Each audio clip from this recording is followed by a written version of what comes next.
Hi friends, வாங்க இன்றைக்கி நம்ம பீட்ரூட் வச்சு பீட்ரூட் ரசம் பார்க்கலாம். அதுக்கு நான் ஒரு பீட்ரூட்டை நீட்டாக அரிஞ்சு வச்சுருக்கேன். 2 தக்காளி, ஒரு பச்சை மிளகா பெருசாக வச்சுருக்கேன். இப்போது இதில் அரை சொம்பு தண்ணி ஊற்றி 2 விசில் விட்டு வேக வச்சுட்டு வந்துடலாம். பாருங்கள், 2 விசில் வந்துடுச்சு. இப்போ நல்லா எல்லாமே வெந்திருக்கு. இப்போ தண்ணியை வடிகட்டிட்டு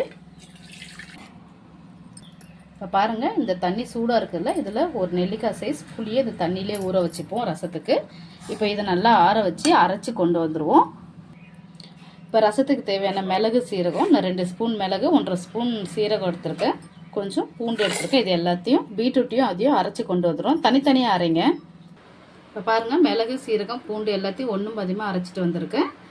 நம்ம பீட்ரூட்டையும் தக்காளியும் அரைச்சி வச்சுருக்கேன். அதில் போட்ட பச்சை மிளகா மட்டும் நான் அரைக்கல, தனியாக எடுத்து வச்சுருக்கேன். இப்போது புளி கரைச்சி வச்சுருக்கேன், அதை இதை ஆட் பண்ணிக்கலாம்.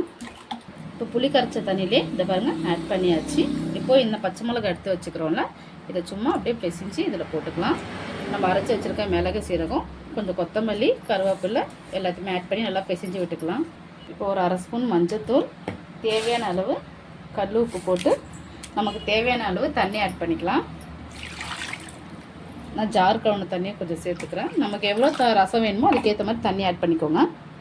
இப்போ பாருங்கள், எப்போவுமே ரசம் வைக்கிற மாதிரி தான் நம்ம வைக்கணும். ஆனால் இதில் கொஞ்சம் பீட்ரூட் சேர்த்துருக்கோம். இன்னொரு ஐட்டமும் சேர்க்க போகிறோம். ஒரு கிண்ணம் வச்சு எண்ணெய் ஊற்றி கடுகு போட்டிருக்கேன். கொஞ்சோண்டு பெருங்காயத்தூள் போட்டுக்கோங்க. காஞ்ச மிளகா சேர்த்துக்கோங்க. 2 காஞ்ச மிளகா காரத்துக்கு ஏற்ற மாதிரி சேர்த்துக்கோங்க. நல்லா பண்ணி ஒரு அரை வெங்காயத்தை புதுசாக கட் பண்ணி வச்சுருக்கேன், அதையும் ஆட் பண்ணிக்கோங்க.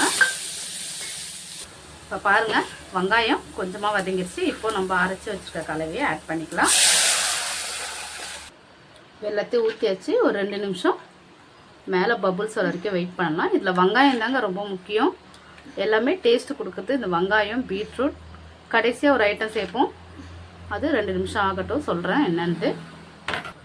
இப்போ பாருங்கள், லைட்டாக பபுள்ஸ் வந்திருக்கு. இந்த டைமில் ஒரு துண்டு வெல்லமும் ஒரே ஒரு சின்ன ஸ்பூன், அரை ஸ்பூன் நெய்யும் ஆட் பண்ணிக்கலாம். ஆட் பண்ணி கொஞ்சம் மிக்ஸ் பண்ணி விட்டுருங்க. இந்த சூட்லேயே அந்த வெல்லம் கரைஞ்சிரும்.